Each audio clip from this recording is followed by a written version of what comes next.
Hi, my name is Marcus, and welcome to Servant King Unraveled. This program is called the Serpent Move. The Serpent Move. Everything begins with the Serpent Move.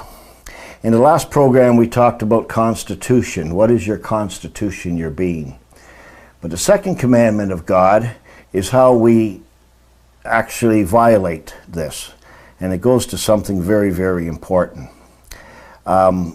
So a constitution is how things are made and put together. In other words, what it is. And we looked at how human hands and skills, we reconstitute and form and put things together the way we would like it to be. And of course the key word there is like. And God says, be ye not conformed to this world, but be ye transformed by the renewing of your mind, that you may prove what is that good and acceptable, perfect will of God. So what does it mean to conform? Conform means made to resemble.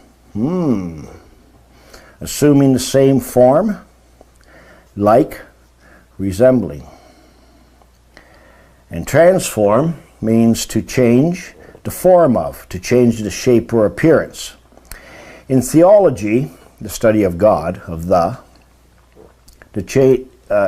it means to change the natural disposition and temper of man from a state of enmity to God and His law into the image of God, or into a disposition and temper conformed to the will of God, which means to take on God's appearance and character, to be godly, to assume the appearance of godliness. Now, you know that your being cannot change. I mean, let's get real. You can't change your constitution, who you are. Deception cannot be done physically. It's done through the mind. And this is why God's saying, be not conformed to this mind, but renew your mind. There has to be a transformation of your mind, not physically, because that can't be done. So it is the second commandment of God that shows how it is done. It also shows what's prohibited. And this second commandment explains how we are to be or not to be of God, genitive case, depending on whether you obey the commandments or not. God says again, I will be your God and you will be my people. Key words, will be. Will be, will be. And what God wants to be, will be. Now, being raised Catholic, I had never heard of this commandment. In fact, I don't think I ever heard of this thing called idolatry. I don't know of any religions that give sermons on this other than to say, some of them talk a little bit about idolatry is wrong and the worship of false gods. And only some other religions, of course, practice idolatry, never your religion. Every religion has the exact right and true God. And this is what they believe. I also notice in the catechism of the teachings of the Catholic Church that the second commandment's not there. It's in the Bible, but it's not in their catechism, their teachings, the church's teachings. There are 10 commandments, but the second one's not there. So when I compare the catechism with the Bible, I see that the 10 commandments, or the 10th commandment of the 10, are divided into 2. So now you would think there'd be 11. But by taking out the second, dividing the 10th into 9 and 10, well, we still have 10. So it's not there. Well, why don't the Catholic Catechism teach the second commandment? I guess it's not very important. Or maybe really important. Remember, when you're swindled, it's good to be skeptical. So why hide it? But second on God's list. So this must be a very important commandment. I mean, this one comes before thou shalt not kill and steal and so forth. And the first time I read it, it sounded silly. It says don't make carved images and don't make a likeness of anything. That's basically what it prohibits. Really, God? God, is that the best you can come up with? I mean, certainly there's more serious commands you have for us than that. So no wood sculptor or ice sculptors or statues or paintings or drawings or maybe even photographs. I read in the newspaper that the Hutterites in Alberta Canada didn't want their photograph on their driver's license because of this commandment. Of course, the Supreme Court of Canada, or of Alberta, sorry, ruled on this, not God. The Supreme Court of Alberta ruled on whether they could have their pictures not on their driver's license. So it seems that you carve Bobby loves Susie on a tree is against the law. Maybe the commandment means no graffiti. That would make sense. Want to keep the creation beautiful. I can understand no killing and stealing or rape or kidnapping. No, it seems like doing some art is more important to God. God's saying, don't be an artist. I don't like artists. And an artist is one who makes art. Well, what exactly is art? And art is anything done by human hands and skill. It is artificial, as opposed to natural. Anything done by God's hand is natural. God is the God of nature. Then it says, don't bow down or serve to them, or serve them. Well, how do you serve art? Beyond me. But this is where we hear bow and serve, so we think right away, well, this has got to be God. You don't bow or serve maybe to a false god. This must be idolatry or something. So everything I've read seems to agree that you do not make images or statues of God or anything to help you in the worship of God. This is, I've read this everywhere by everyone. Really? Really, God? That's the best you can come up with. The second commandment, first one is, I am your God, you shall have no other gods. Second one is, don't make any art of me. Don't make art of anything. I don't think so. So I had a good look at this, and it took me a while, of course, to figure this out. So here's what the second commandment says. And I'm going to read you the, there's two of them, the King James Version. It says, thou shalt not make unto thee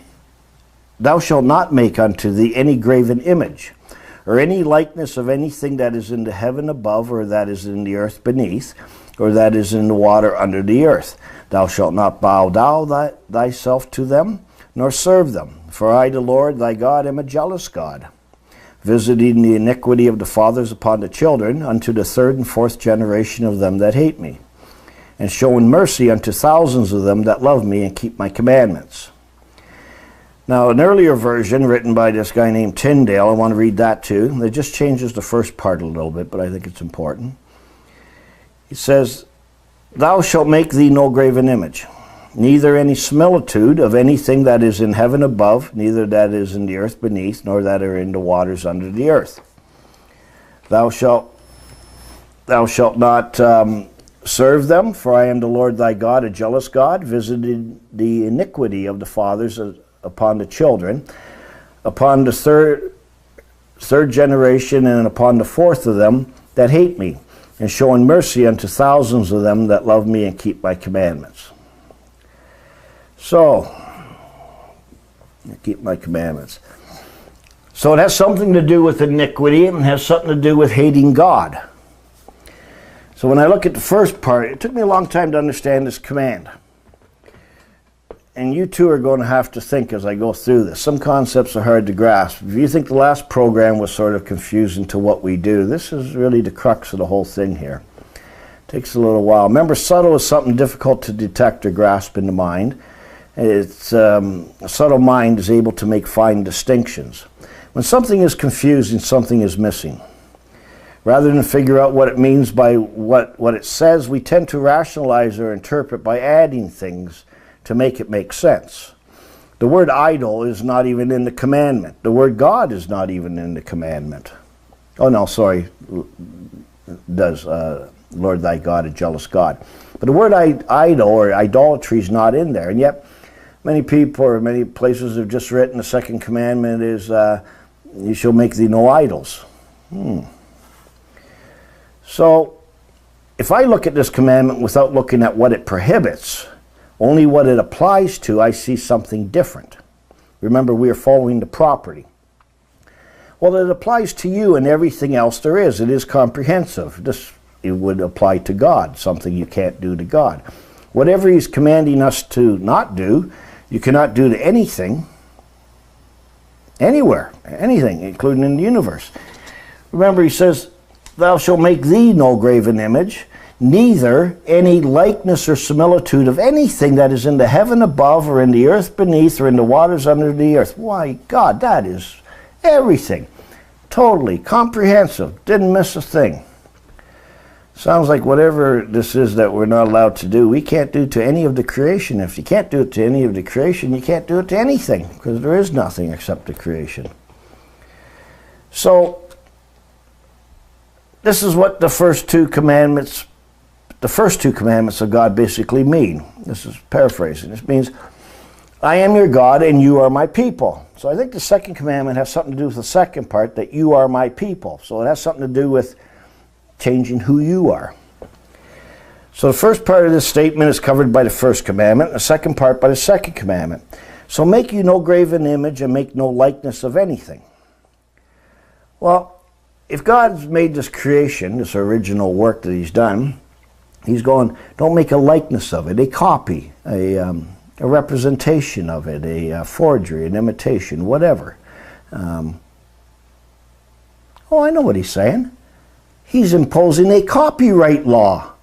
Because God is the author of the universe. He is the author of your being. Right. So it's a copyright protection on his whole creation. Cool. Now that makes sense. Well, a copyright is the right one has to his creation. Yeah. It gives you a monopoly to use your creation. In other words, you own it. Exclusive rights to possess, use, manage, control, and dispose of the thing. Sort of like a patent. But a copyright gives the author the original right to his work. You see what I mean? So it's an original work, an original creation, and the copyright, only he's allowed to do that, not us.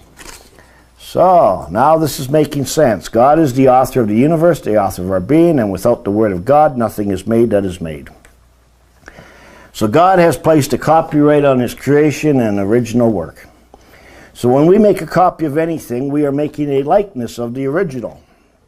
And of course, a copy or a likeness is what we call art, made by human hands and skill, not natural, which is the art or skill of God, made by the hand of God. So the second commandment has to do with identity, the relationship. God's creation, his property, is his. It's related to him. We're related to God. So it has to do with identity, changing the relationship of not only us, that we're not his people, but also the property is not his. We're changing the identity of the property. So, like a father and son, or a father and his children, it has to do with who you are. Now, we already figured out that we cannot change our being except in our imagination. But a change of identity, well, that changes ownership of property, doesn't it? If it's identified differently. Everything has an identity. It prohibits us from making an identity. So this is identity theft of God. When we first take his seat, we're assuming his identity, right? And it's of you and all that there is. So we usurp the throne of God and assume his identity. We already are the identity of God because we already have a relationship with God, a likeness or an image. And we take his creation and give it our identity in our likeness. We represent it as ours. Why? Because we cannot create anything. We are not the creator. God knows that. So he prohibits the only thing you can do in your imagination. And what is imagination? Imagination, the formation of a mental image of something that is not perceived as real and is not present to the senses. The law of God is perfect. No loopholes. You don't think God would have made laws with loopholes, do you? No way around it either. You have to break it. You have to transgress the law. It's the only way around it. So to be deceived, we have to make you think you're not doing that. This is why we can only reconstitute, make a resemblance in form, a similitude of the substance, a likeness of, so that everything appears to be but not really. We cannot really change our being, our existence, our constitution, or our state of being. Only our identity. And even that is based on belief. Can you really change your identity? So, changing your identity is an associative identity disorder. To practice iniquity and separate ourselves from God is an associative identity disorder. It is a mental illness. And our state of being can change if our relationship to God changes, and in turn our identity. But when we look at a man of God, it looks just like a man of Canada. Just like. And a Canadian tree looks just like the tree of God. It certainly has its likeness. Now, just like is an oxymoron. It's just like, or like that. No, it's just like. You see, to be just is to be, remember I told you in the last program, this pencil is just this. It's not like that. Just. So just like is an oxymoron. You can work on that in your mind for a little while. And God's law that says thou shalt not steal is just like Canadian law that says thou shalt not steal. Oh, it's like it, but it's not it. Different owner of property, different constitution, different law, different will. The man and the tree have a different identity. Now we know that what the prohibition applies to. Let us look at what is prohibited exactly. What is a graven image? And a graven image of what? This is the first part of the command. You shall make thee no graven image, neither any likeness of anything. So this is our part. We can obviously do something, make something that we're not allowed to make. And the two different versions, one says make no likeness, the other one says make no similitude. So a likeness or similitude of anything. Well, wow, that's everything. Do not bow down to them or serve them. So you don't serve any likeness of anything. Graven image or likeness of anything. Whatever them are. Psalms 97:7. Confounded, remember that's confused, don't know what you're doing. Be all they that serve graven images. So he's talking about serving the graven image. Not God, serving the graven image. That boast themselves of idols. So you're owned by an idol. Worship him, all ye gods. He's calling us gods. We're false gods. Confounded is confused. We are confused if we serve graven images, boast and claim to be of an idol and be a false god. What's an image? A likeness of anything. The image represents the thing. So if I look in the mirror, I can see the image of me. The image represents me. Right? But if you make an actual physical image of something, so that's physical, sorry. Okay, so we can have a physical image of something. I look in the mirror, that's a physical image of a real thing, but it's just an image still. As in this statement, whose is this image in superscription? So there was a physical image on a coin, and Jesus said to him, Caesar's coin, whose image in superscription is this? An image is also to imagine, to conceive of, see in one's mind. So this is now a mental image. Okay, so we have two different images. One is physical and one is mental. So an image can be of two kinds. One you can see with your eyes, your senses, and the other one you can see in your mind. So that's visible to the eyes or visible to the mind. Didn't realize you could see in your mind, eh? Two ways to see things. Now God has no problem with physical or mental images. The prohibition is making a mental image physical. The command is do not make. That's it, do not make. So we know a graven image is something we have to make. It is an image made by human hands and skill. You see, a real image is not made by man. It reflects the man. It reflects the natural. What does graven mean? Well, it has two meanings again too. Graven means etched, inscribed, sculpted on a surface. Even drawing or writing on a piece of paper is a graven image. A drawing, art, photography, whatever. And graven also means impressed deeply on the mind. So it's like etched into your mind. Serious, solemn, sober. This is a grave situation, a graven matter, deadly serious. So again, graven, that which is seen with the eyes or seen with the mind. Now if you put the two together, you have a graven image, and this God does forbid. You shall make thee no graven image. You shall make thee no graven image. So graven can be done with the hands or with the mind. Both. What you do and what you think. Sounds like a crime. What you do and what you think. Sounds like a crime. This is the actus rea and the mens rea. The act and the intent. Sorry. You're doing what you think. So this is the actus rea and the mens rea. What you do and what you think. So again, do not make your imagination real. Do not make a graven image of it. Do not make the evidence of it. That's basically what he's saying. Okay, we got to go through a bunch of other words here, or we're not going to get this. Likeness is a resemblance. Okay.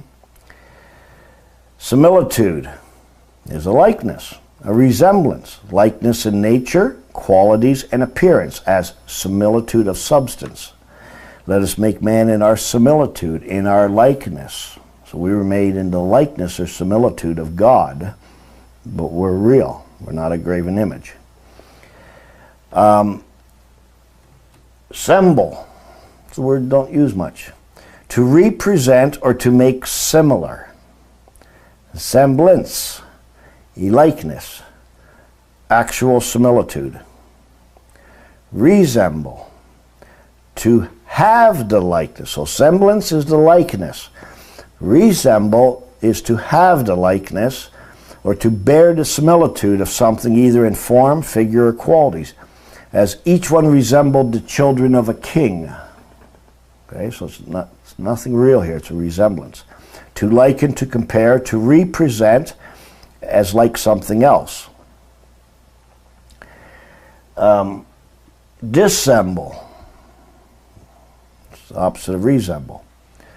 Dissemble, to hide under a false appearance, to conceal, to disguise, to pretend that not to be which really is, as I will not dissemble the truth. I cannot dissemble my real sentiments. This is the proper sense of this word. So to pretend to be, which is not, to make a false appearance of, this is the sense of dissemble. Dissemble. Concealed under a false appearance or a disguise. To not have the likeness of. That's what it means, not to have the likeness of.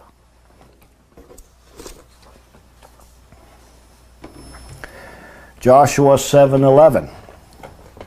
Israel has sinned, and they have also transgressed my covenant, which I commanded them. For they have even taken of the accursed thing, and have also stolen, and dissembled also, and they have put it even among their own stuff.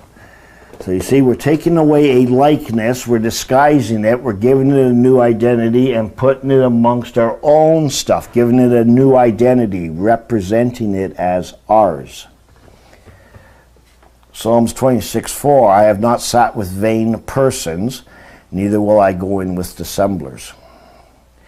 Represent. To show or exhibit by resemblance. To stand in the place of. Representation. That which exhibits by resemblance, image, or likeness. The business of acting as a substitute for another. The standing in the place of another as an heir, or in the right of taking an inheritance. Representative. exhibiting a similitude, bearing the character or power of another. Representative, one that exhibits the likeness of another. The likeness. So, this word represent is a word that people don't understand. Start with the word sent. If I've got something, I send it, it's been sent. Now it's over there, present. Here it's absent, there it's present. Excuse me. How are you going to represent that? Well, it has to be sent again then to be re-present. Represent. Okay? So represent is always followed with the word as. Represent as. So it's always a likeness. Okay? So as is always like or similar. Now the next word is a biggie. Don't think anyone really knows what this word means. Identic or identical comes from the Latin idem, meaning the same. The same, not different. Identification, the act of making or proving to be the same. Identify, the same, and facile, to make, so to make the same. Identity means sameness. Black's Law says identity in evidence is sameness. The fact that a subject, person, or thing before a court is the same as it is represented, claimed, or charged to be. Same, identical, not different or other. Sameness, identity. The state of being not different or other, as the sameness of an unchangeable being. Do you remember in the confusion of words programs I said two pencils, are both the same? Yeah. See, one can be a likeness of the other, and they can have same qualities and properties, but same is a funny word because they can't really be the same. They can only be same in certain qualities or attributes or whatever. And this is the same with identity. And the reason people can't understand what this word identity means is because everything comes from something. Everything has an identity, okay? The only thing that has no identity is God. God has no identity. He's established his identity through his relation. But by himself, he has no identity because there is no sameness other than God, okay?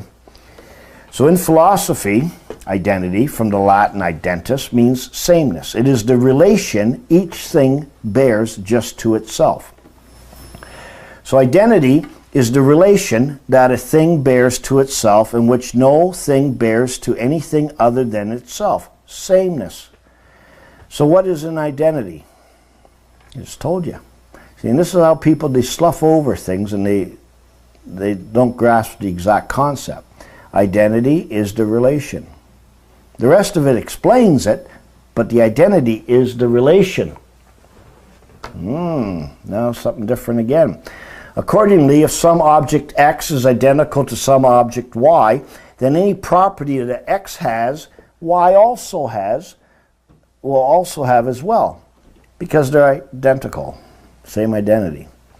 In philosophy, essence is the attribute or set of attributes that make an entity or substance what it fundamentally is, and which it has by necessity, and without which it loses its identity. The concept originates with Aristotle, who used a Greek expression, a Greek word here, which means the what it was to be. Or sometimes a shorter phrase, in Greek again, literally, the what it is. The what it is, for the same idea. For the law of identity, Aristotle wrote, first then, this at least is obviously true, that the word be or not be has a definite meaning, so that not everything will be so and not so. Again, if man has a meaning, let this be two-footed animal. By having one meaning, I understand this. If, however, they were not limited, but one were to say that the word has an infinite number of meanings, obviously reasoning would be impossible. For not to have one meaning is to have no meaning. And if words have no meaning, our reasoning with one another, and indeed ourselves, has been annihilated. For it is impossible to think of anything if we do not think of one thing.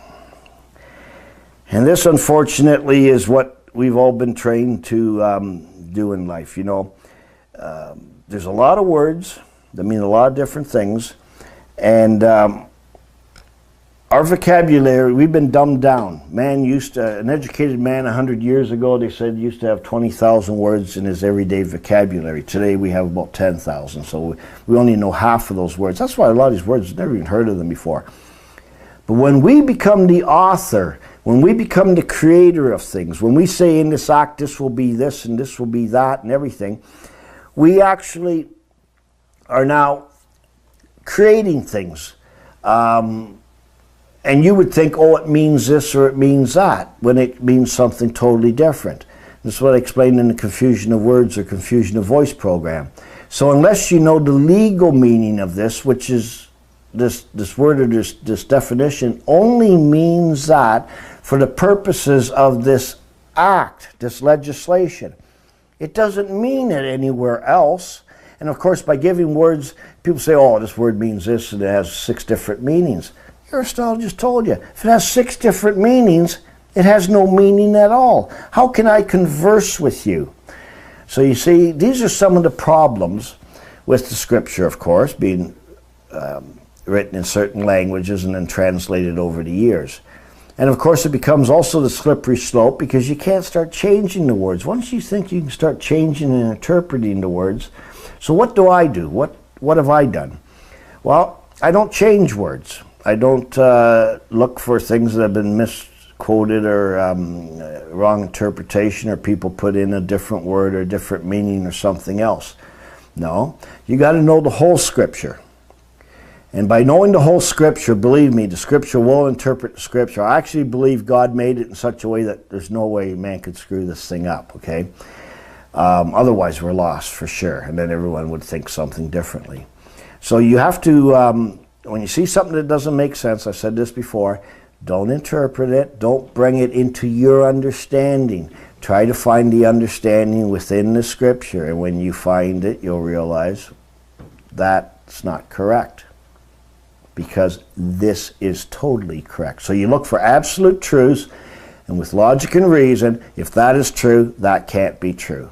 And that's how you can get rid of most of this deception, okay? Because anyone can take the scripture. I mean, there's so much in there. Anyone can take the scripture and take a few quotes, sort of like what I'm doing now, right? Whether you trust me or not, using a few scripture, and I can paint a picture and go, oh, God said this. This is what religions do. You have to be very, very careful, okay? You got to know the whole thing. Don't add to it, don't delete from it, but you do have to know the whole thing. Now, have you ever thought of creating a new image for yourself? You hear people say, oh, I'll make a new image for myself. Yeah. God says you shall make thee no graven image. Change who you are. But if you change your identity, well, aren't you still the same? People think their identity is just their name. No, an identity is named, but a name is only part of an identity. You hear people say on the news, they stole and used my likeness and charged all these debts to me. So, I mean, can someone really steal someone's identity? That'd be like me going to the dinner table and me stealing my brother's food, and my dad looks at me and goes, why are you eating your brother's food? I go, well, because I have his identity. And my dad would probably go, you mean, you're you and he's he. Right? You can't fool me, I know what you look like. So, how do you steal someone's identity? So obviously the identity that we have under our man-made constitution is something a little bit different than a true identity. So is your identity something you are or something you carry or bear? And bear can have a couple different meanings again. When you got your birth certificate, you were told this is a foundation identity document and should keep it in a safe place like a security deposit box. Or someone might steal your identity. Why steal your relationship? That's what they're saying. Why is there no picture on your birth certificate? Doesn't matter, right? This is not the identity that's on the birth certificate. Believe me, it's not your identity. Because your birth certificate is not who you are, but an assumed identity. In other words, an assumed relationship, an adopted relationship from a man-made constitution. So the real question should be or to become. That is the question. We know what become means now, right? So what is an identity? Well, it's a relation. Change of identity is a change of relationship or relations. A relation that bears just to itself is an identity. Relation is a connection between things, or what one thing is with regard to another, as the relation of a citizen to the state, relation of a husband to wife, master to servant, as the relation of parents and children, connected by consanguinity, which means blood, or affinity, which really means something you like, affiliation. So you join through something else, but it's not through blood. So you're not a true, real, natural relation. There's some other connection here. Relationship. The state of being related by kindred, affinity, or other alliance. So your relationship is your identity. So your relation is your identity. Sameness. But sameness to what? Here now is a real or true identity. Okay, we're going to go through a true identity right there. You have a mother and a father. Are you the same as your mother or the same as your father? No. You're not identical to them. No. Have a look. Have a look in the mirror. Your dad doesn't look like you. But you are the same. But you are the same as, of the two as one. That's what marriage is all about. Union into one. So marriage, the two become one. Remember God says, two flesh shall become one in law. You have 23 chromosomes from your father. You have 23 chromosomes from your mother. The marriage of the two as one create the new one. Sameness, identical, and same properties. So you have the same properties of the one from the two. This is what you're identical to. This is your relationship to them. Okay? The one. And this becomes your identity. This is you. So you have the image of the marriage. You look half like your dad, half like your mom. What is the identity or resemblance that all man has? What is the likeness or similitude that all man has? The answer, the likeness or image of God. We all have the face of God. We all have the face of God. And what do? You make yourself another face. Very bad, prohibited, against the law. Second command comes before thou shalt not kill, thou shalt not steal, thou shalt go to church every Sunday, thou shalt not covet your neighbors. Oh no, this is number 2, right after I'm God. This is very, very, very important, or it wouldn't be number 2. Change your God, you change your image, you change your identity. We are to appear as God, not be as God. Let me say it again. We are to appear as God, not be as God. We are to have the form or appearance of godliness. Jesus did not die for the godly, but the ungodly. He died for the ones that did not have the likeness or appearance of God, those that were not in the image of God. People think that's blasphemy. You can't appear as God. Yes, I can. That's exactly what I'm supposed to do. That's exactly what I am. That's what I'm supposed to be. That is what I is. Now the second commandment precisely, God is saying, make you no graven image, which means no graven identity, no identity, period. God has given you one face and you make yourself another. On the first page of the website. You shall make thee no graven image. You were born with an identity. Everyone's born with an identity, obviously. And this identity is your birthright. This is your right birth, the way you were born. Your true identity. In other words, the right birth, who you are. The reason he says graven identity is because you is what you is. You have no choice in the matter. Remember when I said earlier in the constitutional thing, You are part of this. You have no choice. You can't change your identity. Your right birth, your identity is automatic. Graven, you have to make this image. You have to make it and you have to bear it, this identity. You don't make your own image. You're made in the image of God. And do not represent any of my creation as something else. The command goes on. Make a likeness of it. Again, he knows you cannot create anything. All you can do is change the identity of the things, the relation of things. You can change the relation of things. All property has an identity. God owns them all.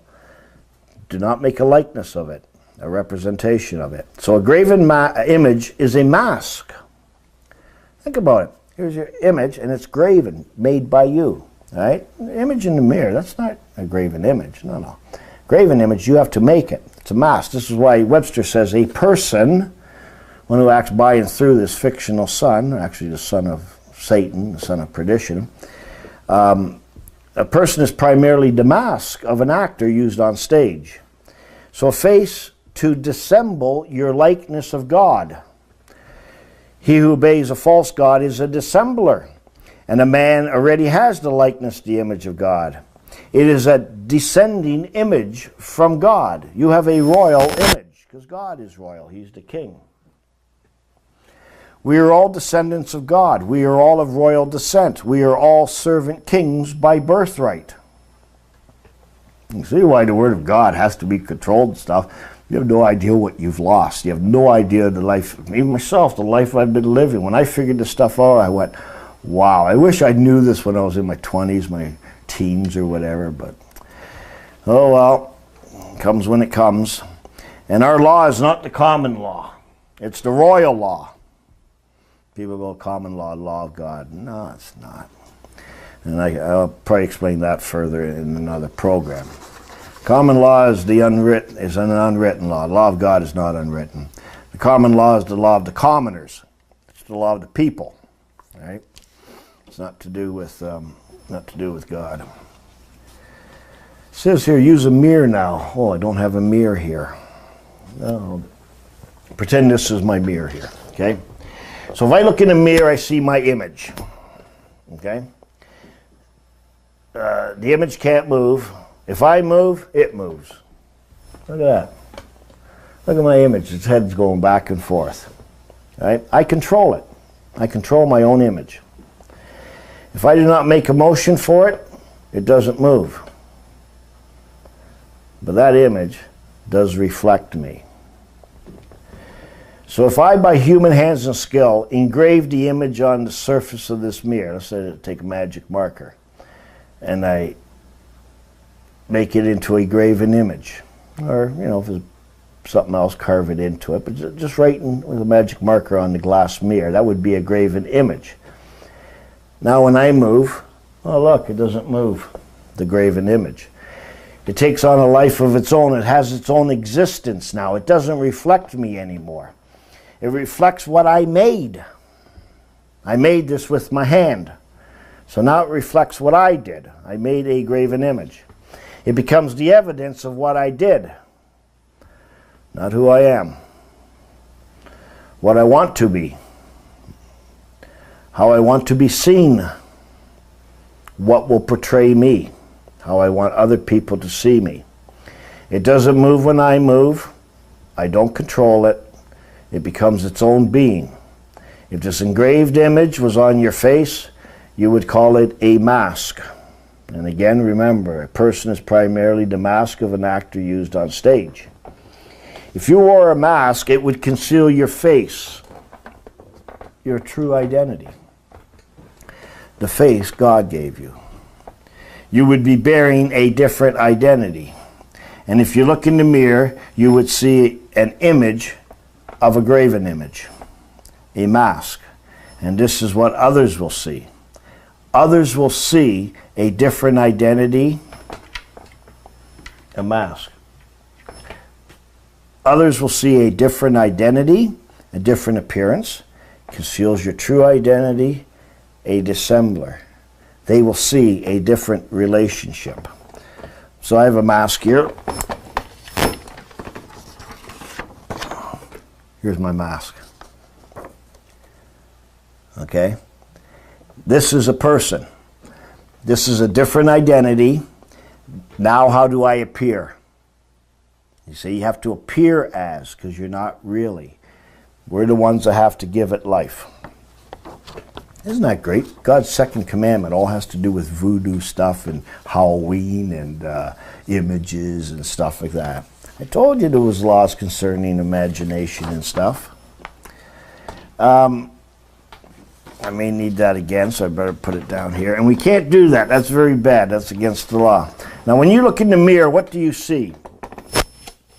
Most people would say, I see my image. So I look in the mirror and I go, oh, look, I see my image. When I look in the mirror, do you know what I see? I see the image of God. Yeah. I look in the mirror and I say, there's the face of God. You see, every man on earth, every man, woman, and child is the face of God because they were created in the likeness, the image of God, to be godly. I do not see God when I look in the mirror. See, you thought I said I saw God. No, no, no. When I look in the mirror, I don't see God. Only the face of God. Only the image of God. Only the likeness of God. Remember I said no man has ever seen God? But can you see the face of God? It's right in the Sermon of the Mount. Jesus explains this on the Sermon of the Mount. If you look in the mirror and see your own image, then who do you reflect? Yourself. You see then the self-existent one. You see yourself as being God. You are present, real, part of the Constitution, in the image of God. To represent God, to act for God, the owner of everything. Right? We are His temple. We are to act for God. To appear in the image of God is completely different than to be as God. Totally different. Always check the words out very, very carefully. When I first figured this out, I went straight to Genesis 2 or 3, wherever it is, and your eyes will be open and you will be as God. Right, not appear as God, be as God. You see, God's got every word just right. It's all technical writing. So do you act in your own image? Do you act in your own image, on your own behalf, in your own name, or in the image of God? Do you act for and represent yourself? Or do you act for and represent God? What does the judge say? This is a saying judges use in courts. They go, he who represents himself as a fool for a client. Yeah. He who represents himself as a fool for a client and an ass for an attorney. You can't represent yourself.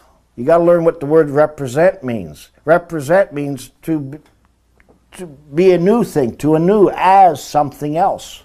You can present yourself, but you can't represent yourself. You can represent something else. So we can represent God. Okay, we're not God, but we can represent God. So God gives us His power, His authority, His will. So when you do things by His power, His authority, and His will, you actually hold the dignity of God. What sort of power is that? Maybe now we know why the Word of God is the most dangerous threat to the national security of all countries. But we're going to get to that in very good detail later. So do you act in your own name or do you act in the name of God? Now here's the practical part of a graven image. Okay? If you look at 10 men, we know they're all made in the image of God. So you take 10 men and you line them all up. Okay?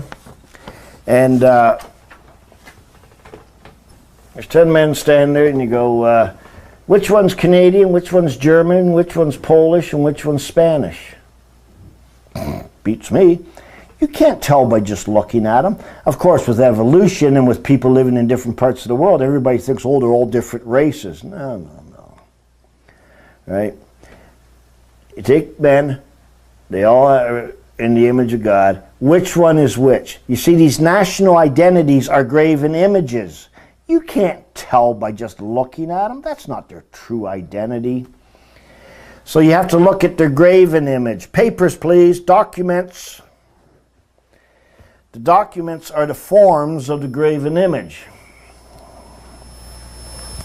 God says, "But thus shall ye deal with them. You shall destroy their altars and break down their images and cut down the groves and burn their graven images with fire." You're supposed to take all these documents and throw them in the fire. And everybody thinks you're supposed to be killing people for this, killing in the name of God. That comes straight from Deuteronomy 7, remember? What religions use in order to kill people. They've done this throughout history. Genocides of complete races of people. Complete genocide of God's people. We don't really wear a mask. That's not how this is done, because it's done in name only, not in fact. The only time we wear a mask is Halloween. It's the only time. Trick or treat. Better know the trick. You're not going to get the treat. The graven image is the only evidence of this being. You have no other way of knowing if that man is Polish or German or anything else. You see, people actually identify themselves through it. I asked a lawyer a while back, I said, how do you prove what your name is? His name was Matthew. I said, Matthew, how do you prove what your name is? And also he had a choke. Because he knows I have no graven images. I'm not documented. Why would I do that? And then it came out, well, I used my government-issued identification to prove my name. See? How are you going to prove your name? Think about that if you don't have that. Well, there's a way. We're getting to that. So we don't really wear a mask. A fictional character, something you believe exists but does not, except by the evidence of the graven image. Something that does not exist cannot have an image. We have to make the image real, hence a graven image. Any government-issued identity document does not represent you. You represent your relationship with the one you claim to be part of, but in reality are only a part-taker. A taker, I'll take part in this. Okay? You know, a guy can go into a bank and like cash that check, and the teller goes, well, I know you, Bob, but I still got to see identification. I still got to see identification. You want to take your child to school, you got to show some identification, right? We don't care who you are, not your real identity. That's not what this is about. It's about, right? You can't get across the border unless you show the papers. You got to have papers. It's all paper fiction. You have to produce it to prove your being is in the image of the oneness of Canada, of Spain, of Germany, whatever. You were made in the image of Canada, an idol. And this, of course, is next program, either next program or the next one. The image of the beast. This is what it is. I'm going to show that exactly to you too. Now, the reality is you were born in the image of your parents, and they in turn of their parents, and all the way up to God. That's why in the Gospel of Matthew and the Gospel of Luke, the birth of Jesus Christ, God makes sure that he shows you the genealogy ascending all the way back to God. And the last one he says, and Adam, the son of God. And this, the son of that, not the son of that, not the son of that, not the son of that, and that's the son of that, and Adam is the son of God. So you see, we're all sons of God, aren't we? And yet if someone says, oh, I'm a son of God, it's like, oh, you're nuts, loony bin, right? Now, you cannot change your being, only your state of being, your identity. And during this state, you're going from living to dead. This is what God's talking about here, about being living or dead. Okay, it's not physically living or dead. From animate to inanimate. When you change your relationship, you have changed your identity. You have become something and no longer can be what you were or preceded. A change in state of being. And this is what the scripture is all about. Everybody's misconfusing. That's why I did this thing on life, if you can put this together yet. And you got to read the scripture carefully. What are you dead to? How are you dead? What are you living to? How are you alive? Okay? Now we need to look at the word form, just form. To make a graven image is to form into a form, to become the form, or take the form of, to have a formal existence. So there has to be a record of something for this graven image. We do not literally make a mask, but the form becomes the mask when we assume its identity, its state of being. We constitute the form, and all these forms are the evidence to make up the records. You know, I can't even go through all the words that I had to dissect on this. Even record, what it means. Record, cord means cordis, heart. To record is to reheart, right? It's a connection, a bond, a string, a chord. Form. The primary sense is probably to set, to fix, to fit, to form, to shape, to mold, to confirm, and form may be allied to firm. External appearance without the essential qualities, empty show. That's what a form is. 2 Timothy 3:5. Having a form of godliness, but denying the power thereof, from such turn away. So we have the form of godliness, but we deny the power thereof. From such turn away. We have the image of God, but we deny his power, his being and power. Form means to make or cause to exist. And the Lord God formed man of the dust of the ground. In Genesis 2. Philippians 2:5-10. Let this mind be in you. This is a really great scripture, okay? Let this mind be in you, which also was in Jesus Christ, who, being in the form of God, thought it not robbery to be equal with God, but made himself of no reputation, and took upon him the form of a servant, and was made in the likeness of men. And being found in fashion as a man, he humbled himself and became obedient unto death, and even the death of the cross. Wherefore God also has highly exalted him, and given him a name which is above every name, that at the name of Jesus every knee should bow, of things in heaven, and things in the earth, and things under the earth. Now, doesn't that sound something like the second commandment? You shall make no likeness of anything in heaven above, in the earth below, or in the waters underneath the earth. Of things in heaven, and things in earth, and things underneath the earth. You see, you're supposed to appear as God. Jesus was to appear as God. He's saying it's not robbery to be equal with God. Equal means E-E-X, out of quality, qual, equal. We are to be out of the quality of God. We are holy. Be ye holy, for I am holy. God keeps saying this all through the Old Testament. Be ye holy, for I am holy. I am holy, you be holy. You were blessed. You were created in my image. It is not robbery to be equal with God. We are to be equal with God. We are his partner. He gives us rain in due season. We plant the seed. We give him the tithe. We give him his share. Instead, what do? We give it to a fictional God called taxes. Or we give it to some lady in England.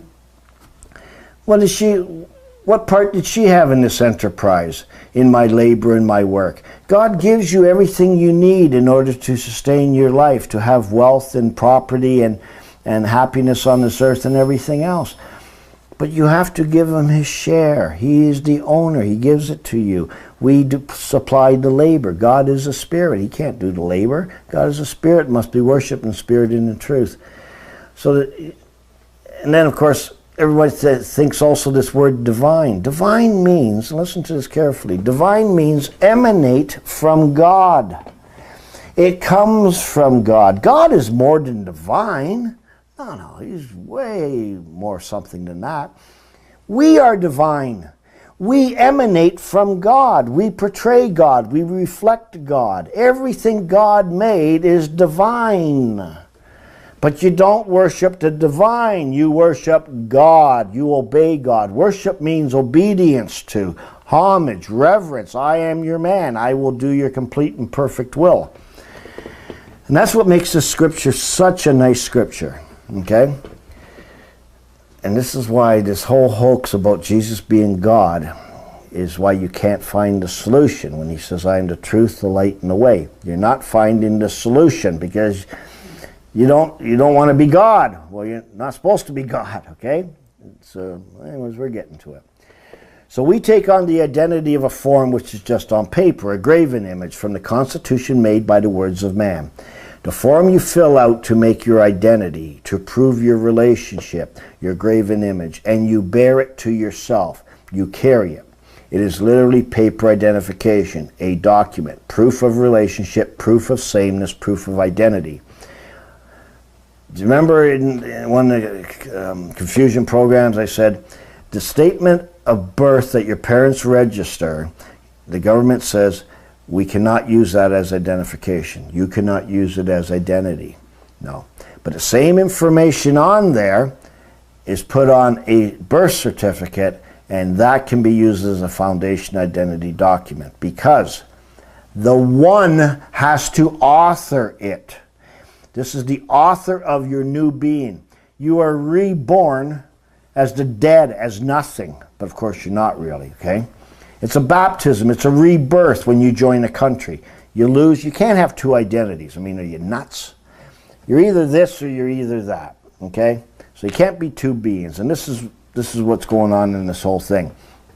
So an undocumented people are said to be stateless. No state of being. No. They are alive. That is their state of being. Your country does not recognize your real existence, only your graven image existence. Again, you're a person, a partaker, not a part of. A stateless person bears no graven images, no man-made identity. Who you want to be rather than who you are, who you want to be. Stateless beings are not fictional beings of the state or the country. This is not their state of being. They are not a citizen, no civil life. Civil life is an artificial conception of life. It's a life given to you by your country, the one, which is just an image of, right? It's not life. It is a fictional being, a character of the state, a being made by your country, state, or city. This is why God goes, countrymen are pagans, okay? From the page, right? Nothing to do with reality. It all begins with a statement, information by an informant. You're entering a different state of being in a different form. Let me repeat this. You are part of God's Constitution, and you bear the face of God, His image. You do not bear the face of Canada or Germany or America or anything else. That face you can only carry. You bear it by carrying it. Okay? Your real identity you bear. You are born with it. So in God we live and move and have our being. Anything else is fiction. Anything else is fiction. An identity document, also called a piece of identification or ID, or colloquially as one's papers, is any document which may be used to verify aspects of a person's identity. You were born with an identity and have rejected it. You have rejected your relationship with God as your Father.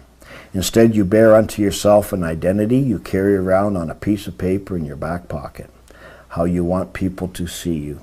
Your image, your mask. And this is where I can hold up a mask or hold up the birth certificate or your social insurance number or anything at all that proves identity, okay, of a graven image. Remember, made with your hands, impressed on your mind. Doesn't have to be a physical thing there. Even if you never registered with the government and anything else, if you go out there and you start asking and start acting as a graven image, they will treat you like that, right? And you'll still get benefits and services and everything else. Mind you, they'll keep telling you for certain things, if you want this, you got to do that, right? But,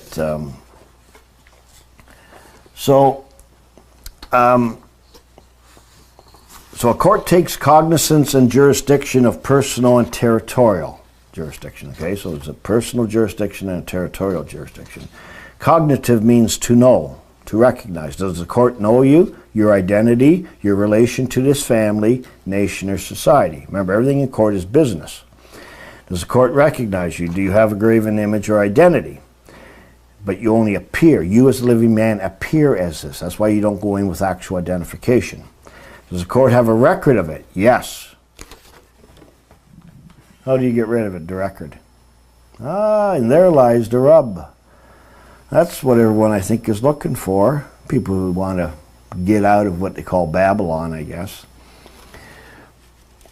We're getting to that. I'll be giving it to you, don't worry. Matthew.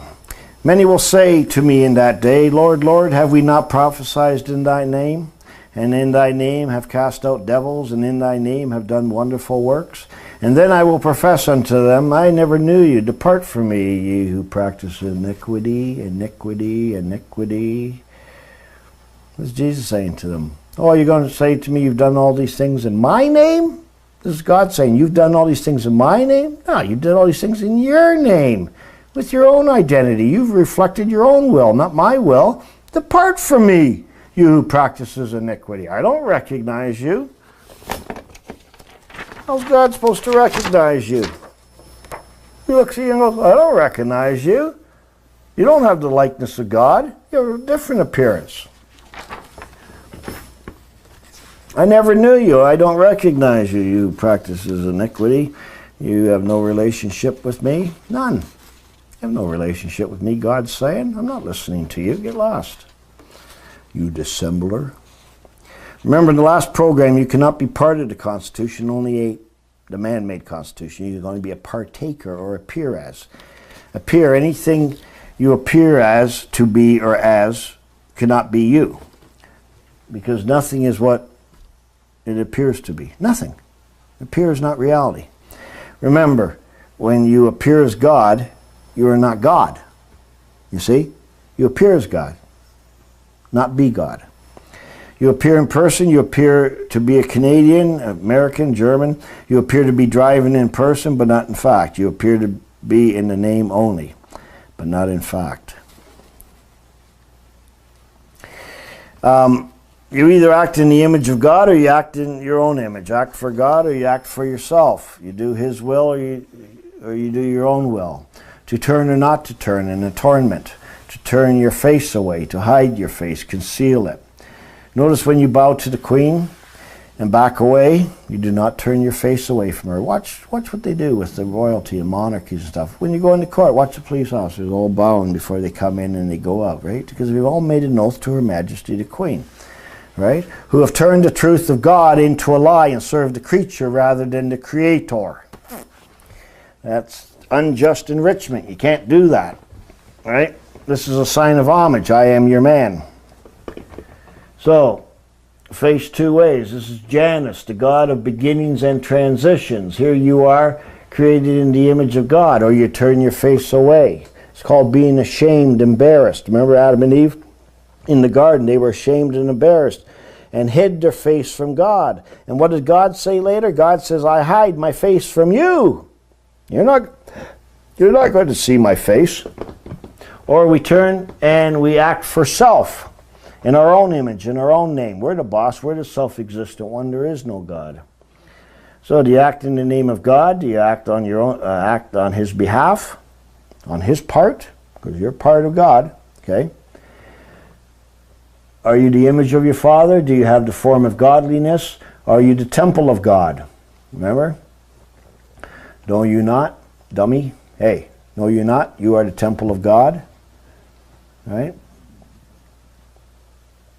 Do you act in His place? Do you act in the place of God? What is the place of God? It's the kingdom of God. What else? Kingdom of heaven, kingdom of God, same thing. Or do you act according to His will? No, we act in our own name, we act on our own behalf, we represent ourselves, you act in your own image. Are you self-governing? Do you have autonomy? Oh, you have free will, free agency, do whatever you like, eh? We'll find out. So in this first part here, so that, just want to make sure I got the right thing here. Yeah, so here in this first part here, it's sort of like a different diagram of one I showed you in the last program. So you have God, and out of God, we are many. All right, and this is our relation, this is our likeness, our image, and this is an identity. Okay? Then we say, the hell with God, but we have no God, and we have no law. Everything's going to be chaos. So what do? We make our own God, our own oneness that we come out of. So out of many we are one. This is called going into bondage. See, you're all separate, all on your own property. Here we're all going back into one now. So this is a country. Okay, this is a new family, which is going to have a new father, new sons, but of course it's all fiction, it's not true. And this is the idol that God's talking about, not of one we are many. So here we have some Americans, some Canadians, right? Again, so here, how does this come about? Well, these people that have turned their back on God that were born of God reject God, and Canada is given birth by the people. People make up the country. They give it birth. That's why you say happy birthday Canada, happy birthday USA, right? July the 1st and July the 4th. That's why we sing songs to our God. So we gave it birth. Before the date it was constituted, it didn't exist. So it came from us people. This second commandment forbids the making of a constitution. You're not allowed to do it. So we give birth to it. We make a likeness of self, of course, because it represents us. It's the image of the people, image of you, and a different identity. And then we assume, oh, I take my part of this, okay, which is your behalf in the records. So now you have an identity from Canada. I'm Canadian. So it doesn't matter what your name is. You know, you say, John Smith of 123 Front Street, Toronto, Ontario, Canada. Well, if Canada recognizes the supremacy of God, it should be Toronto, Ontario, Canada, Kingdom of God. Yeah. But believe me, God does not recognize Canada, and Canada does not recognize God. It's two at the top button heads. It won't work. Right? They can't acknowledge each other. And of course, this is the graven image we take. Okay, so relation thing. So a graven image is the only evidence of this identity, because it's not real, because it is imagination. Now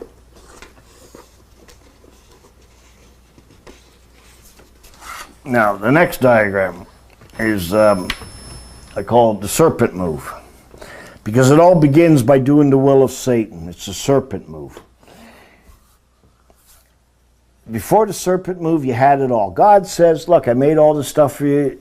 You can eat free from every tree, but look, I'm the boss here, tree of jurisdiction. I'll tell you what's right and wrong. And of course, I'm doing this for your own good. It's not because I want to be boss. It's just because I'm smarter than you. You know nothing.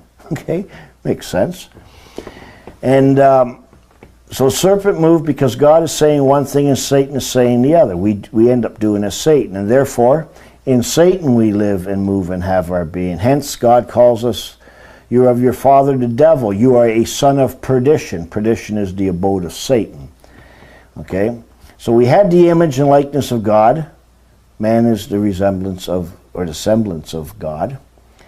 He gave us life. He gave us dominion. He gave us property. He gave us His power, His dignity, His authority, and He gave us His will. All we had to do was accept that God is God and that there is none other. Accept that His knowledge and wisdom is beyond anything we could ever know. All we had to do was accept that His will is for our own good, accept His knowledge of good and evil, because we have no way of knowing it without His knowledge and wisdom. And what do? We reject everything. Atheists reject His being, and religious people reject His power through ignorance and vanity. I feel sorry for religious people, because a lot of people honestly believe in God, really believe in God and believe in God. But you know, God says something in there, and I've thought about this many, many times, and I thought, God says, if your heart is right, you'll understand what I'm telling you. If your heart's wrong, if it's wicked, you won't get it. So I'm not saying that, just bear that in mind. Think about that. And sort of like God is a reader of someone's heart. And so all the stuff I do on religion stuff is because they're the other half of this master of confusion, this secular world, right? They're partners in this whole thing. Now, the people that are involved in religions, they don't have a clue this is going on. So just because you're a religious person, what, do you think I'm attacking you? No, you're no different than the atheist man. I'm hoping an atheist gets more out of this than a religious man. A religious man may look at this and go, because of their vanity, and get their hair up on their back and go, I'm not listening to that stuff, because we're a Jehovah's Witness, or we're a Baptist, or we're whatever, and we know everything. Good, good. That's what Satan wants. Keep going your own way, right? So, anyways,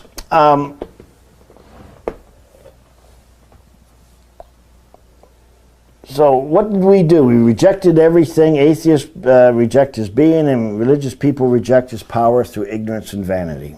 That's the right terms.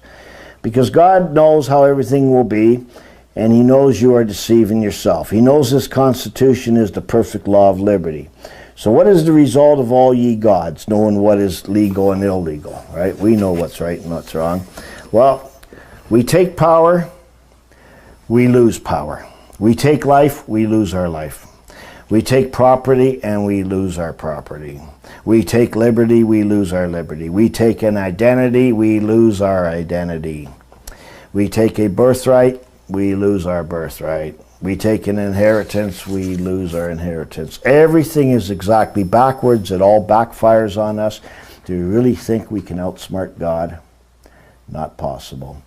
All of our wisdom and knowledge is foolishness with God. God actually says he laughs at us, looking at us going, look what he's doing. Right? So, let me explain this diagram here. Here's God, here we are. Okay? Sort of like the last diagram. We were born of God.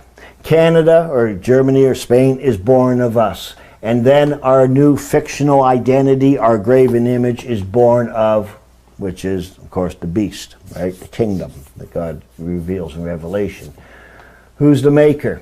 God is your maker. We made Canada. Before we made Canada, there was no Canada or Germany or any other country, so we are its maker. And then we have to jump over here. Here we're present, here we represent, okay? So now the country becomes your maker because you think you are born in, because man has taken a territory and claimed it and said you come from the soil, we're the bosses, that's all there is to it. This is where the fight's going to be in the end, okay? Image of, we are the image of God. Image of, we are born in the image of God, in the likeness, okay? Canada is made in our image, and then our fictional, the son of Canada, is the image of, okay? Represents, who represents who? Same thing, goes this way. This represents this represents that, and we represent God. That's what we're supposed to do anyways. Give life to. God gives us life.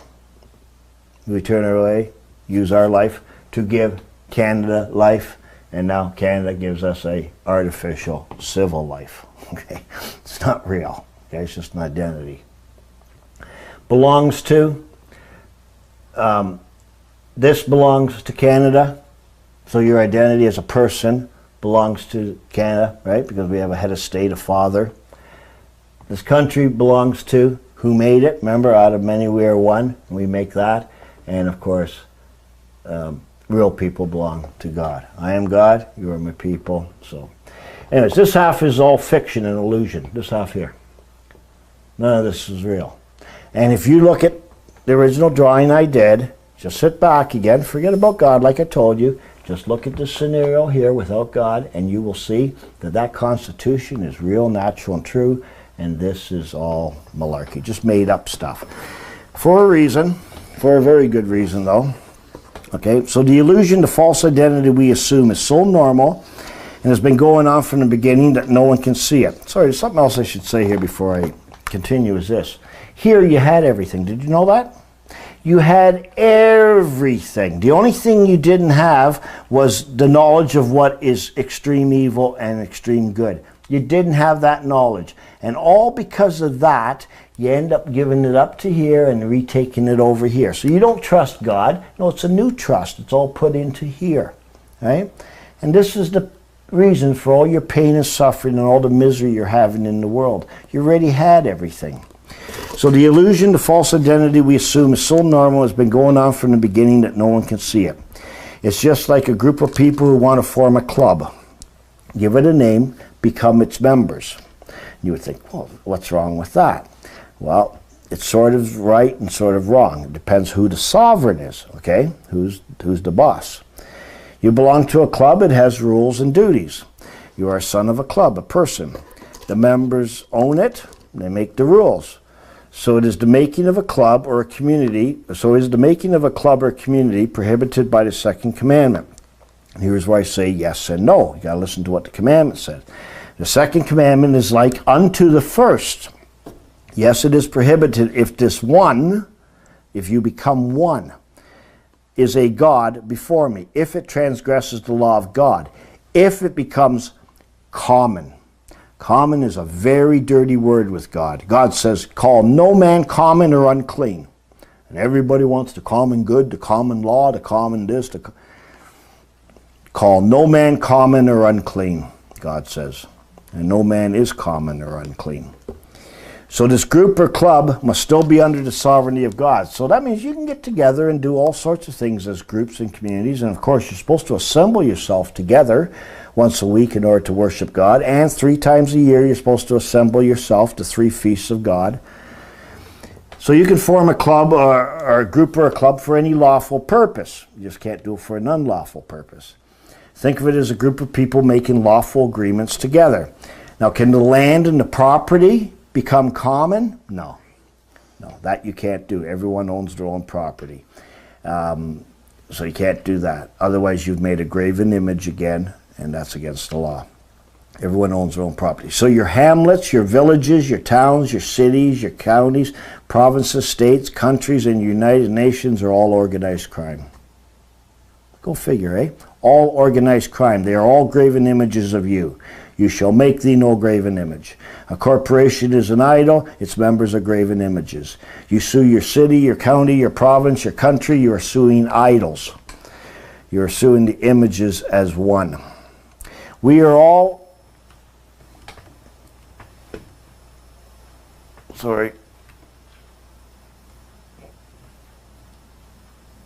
We are all of one community, one family, one body, one church. We're all of one blood, all of one God, the God. Oh, what am I doing here? Oh, sorry, there it is. Ephesians 4, 5, 6. There is one body and one Spirit, one Lord, one faith, one baptism, one God and Father of all, who is above all and through all and in all. So now we know that we do not keep the first 2 commandments of God. What could be more serious in life than that? Because we have changed our constitution and we have changed our identity. God is not our God and we are not his people. Pretty sad, eh? The whole world does this. In the next program, I will show you the complete concept of the person, which is a real practical application which you'll need to know, which leads to the mark of the beast and the Antichrist. So we'll talk about that in the next program. Till then, my name is Marcus.